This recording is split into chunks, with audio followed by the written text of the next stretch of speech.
नमस्कार श्रोते हो. सर्व दत्तभक्तांना माझा नमस्कार. श्री हरिभाऊ जोशी निटूरकर भाऊ महाराज लिखित श्रीपाद श्री वल्लभांचे संक्षिप्त चरित्रामृत आपण ऐकत आहात. मागील व्हिडिओत अध्याय 4 आपण श्रवण केलात. आज अध्याय 5 आपण श्रवण करावा ही विनंती. पुन्हा एकदा सर्वांना नमस्कार. श्रीपादराजम शरणम प्रपद्ये. अध्याय 5 नरसावधानींचे वृत्त. दुसऱ्या दिवशी तिरुमलदास म्हणाले, श्रीपाद श्रीवल्लभ हेच या सृष्टीचे मूल आहेत. त्यांचे अंशावतार पारंब्यांप्रमाणे आहेत, परंतु त्यांना आधार वटवृक्षच असतो. सगळ्या प्रकारच्या संप्रदायाचे लोक दत्ततत्वामध्येच समन्वय पावतात. स्वच्छ अशी धवलकांती असणारे श्रीवल्लभ निर्मळ व संपूर्ण योगावतार आहेत. निळ्या रंगाच्या कांतीचे श्रीप्रभू प्रेमाने करुणेने भरले आहेत. घंडीकोटा आडनावाचा अप्पललक्ष्मी नरसिंहराज शर्मा या नावाचा एक बालक पीठिकापुरात आला असता दत्त आदेशानुसार बापनार युलूनी त्याची विद्यार्थी म्हणून घरीच सोय केली. एके वेळी शनी प्रदोष आराधनेनंतर शिवलिंगामधून वाणी झाली, बापनार्या, तुझी मुलगी अप्पलराज शर्मास देऊन विवाह कर. हा दत्तप्रभूंचा निर्णय आहे. ह्या महानिर्णयाचे उल्लंघन करण्याचा कुठल्याही व्यक्तीस अधिकार नाही. या आदेशानुसार त्यांचा विवाह पार पडला. श्रीपाद श्रीवल्लभांना अंध व अपंग असे 2 बंधू होते. श्रीपाद श्रीवल्लभांचा अवतार अज्ञानाच्या अंधकाराला दूर करण्यास झाला आहे. त्यामुळे श्रीप्रभूंनी कालदेवतेला कर्मदेवतेला शाप दिला. म्हणून अज्ञानांधकाराचे प्रतीक जन्मांध शिशु व अप्राकृतिक प्रगतीचे स्वरूप लंगडा बालक अशी 2 अपत्ये त्यांच्या मात्यापित्यांना झाली. श्री अप्पलराज शर्मा यांच्या दुःखाच्या परिहारासाठी नातेवाईकांनी ऐनविल्ली गावातील विघ्नेश्वराचा प्रसाद सुमतीस दिला. त्या रात्री व नंतर जागेपणी तिला दिव्य दर्शने होऊ लागली. तेव्हा तिचे वडील म्हणाले, ही सर्व लक्षणे महापुरुषाच्या जननाचे शुभ सूचक आहेत. महालय अमावस्येच्या दिवशी घरासमोर भवती भिक्षांदेही आवाज ऐकून सुमती महाराणीने त्या अवधूताला भिक्षा घातली. काही मागणे माग असे म्हणणाऱ्या अवधूताला तिने श्रीपाद श्रीवल्लभ रूप पाहण्याची इच्छा व्यक्त केली. तेव्हा समोर 16 वर्षे वयाचा सुंदर बालयती प्रगट झाला व म्हणाला, आई, मीच श्रीपाद श्रीवल्लभ आहे. मीच दत्त आहे. जे मागशील ते द्यावे अशी इच्छा आहे. लोकांनी संकल्पाने पापकर्म केल्यास पापाचे फळ, तसेच संकल्पाने पुण्यकर्म केल्यास पुण्यकर्माचे फळ प्राप्त होते. निष्काम कर्माचे आचरण केल्यास त्यास अकर्म म्हणतात. तुम्ही दंपतीने विशेष असे अकर्म केले आहे, म्हणून तुझी इच्छा सांग, न चुकता पुरवीन. तेव्हा सुमती महाराणीने सांगितले, आई म्हणून बोलाविले, इच्छा पूर्ण करावी. व सुमती महाराणीने नमस्कार केला. तेव्हा त्यांनी तथास्तु म्हटले, मी श्रीपाद श्रीवल्लभ रूपाने पुत्ररूपात येईन. आईने मुलाच्या पाया पडल्याने वय क्षीण होते. तू माझ्या पाया पडल्याने मी 16 वर्षेच राहीन, असे सांगून ते अदृश्य झाले.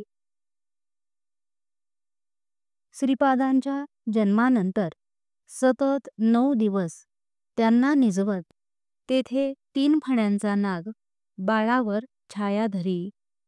श्रीपाद ज्योतिरूपात अवतरले तेव्हा प्रसूतिगृहातून मंगलवाद्यांचा ध्वनी आला. श्रीपादांच्या सानिध्यात 4 वेद, 18 पुराणे आणि महापुरुष ज्योतिरूपाने प्रगट झाले. नरसावधानी नावाचे पीठिकापुरातील ब्राह्मण श्रीपादांना दत्तावतार मानित नव्हते. श्रीपाद प्रभूंनी लहान असताना केलेला प्रणवोच्चार व पाळण्यात असता केलेला शास्त्रप्रसंग हे त्यांना पटले नाही. तिरुमलदास म्हणाले, मी बापनार्युलू व राजशर्मा यांच्या घरचा रजक होतो. त्यांच्या घरी असल्यामुळे अध्यात्मज्योत प्रज्वलित होती. ज्या दिवशी नरसावधानींना मी पाहत असे मला पोटाचा विकार होई. नरसावधानींचे कपडे मी न धुता माझा मुलगा धुतो हे कळल्यावर त्यांनी मीच कपडे धुवावे अशी आज्ञा केली.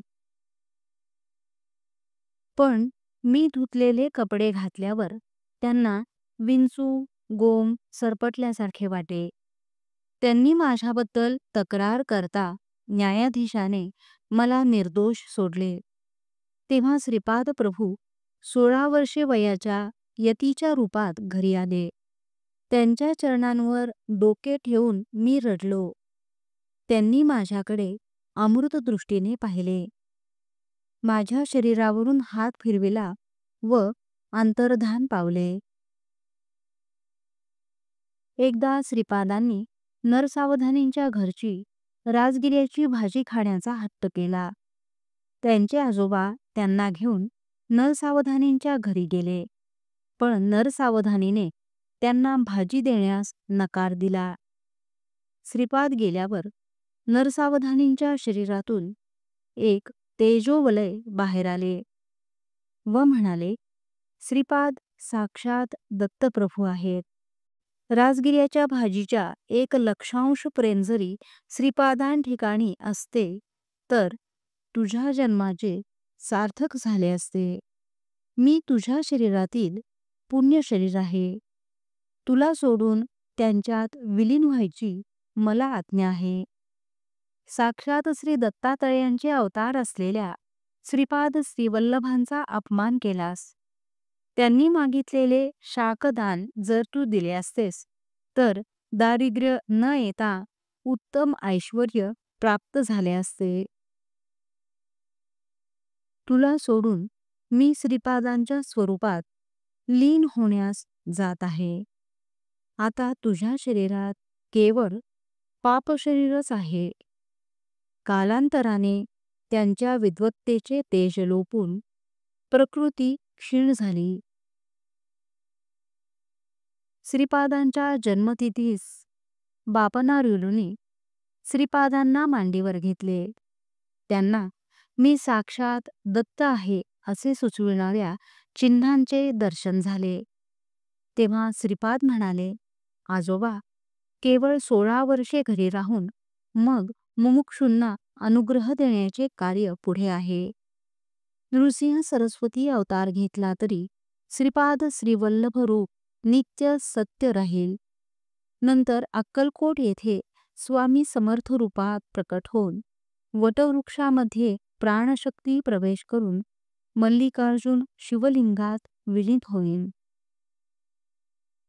एकदा कुकुटेश्वरातील स्वयंभू दत्तात्रयांची मूर्ती दिसेनाशी झाली. नरसावधानींवर संशय घेऊन लोकांनी झडती घेता त्यांच्या घरी क्षुद्रविद्येच्या उपासनेच्या वस्तू सापडल्या. त्यातच त्यांच्या आईच्या श्राद्धाच्या दिवशी त्यांच्याकडील वांझगाईने श्रीपादांना 3 प्रदक्षिणा घातल्या व चरणी नतमस्तक होऊन प्राण सोडला. नरसावधानींची प्रकृती खालावत होती व त्यातच त्यांचा मृत्यू झाला. त्यांच्या घरी सांत्वनास राजशर्मा व श्रीपाद गेले असता नरसावधानींच्या पत्नीने पतीच्या आयुष्यासाठी विनंती केली. नरसावधानींचा ज्येष्ठ पुत्र अग्नी देणार तेव्हा श्रीपाद म्हणाले, जिवंत पित्यास अग्नी देणारा पुत्र पाहिला नाही. व त्यांनी चितेवरील नरसावधानींच्या भ्रूमध्यावर स्पर्श केला व नरसावधानी उठून बसले. श्रीपादांच्या अंगुली स्पर्शाने नरसावधानीला पुढील जन्मात नृसिंह सरस्वती अवतारात श्रीपाद प्रभू आपल्यावर कृपा करतील. तसेच आपली वांझगाय पूर्वजन्मी आपली आई असून पुढील जन्मी नृसिंह सरस्वती अवतारात ती पुन्हा म्हशीच्या रूपात जन्म घेईल व श्रीपाद श्रीवल्लभ तिचे दुग्धपान करतील असे त्यांनी तिला दिलेले वचन कळले. श्रीपाद श्रीवल्लभांचा जय जयकार. अध्याय 5 समाप्त.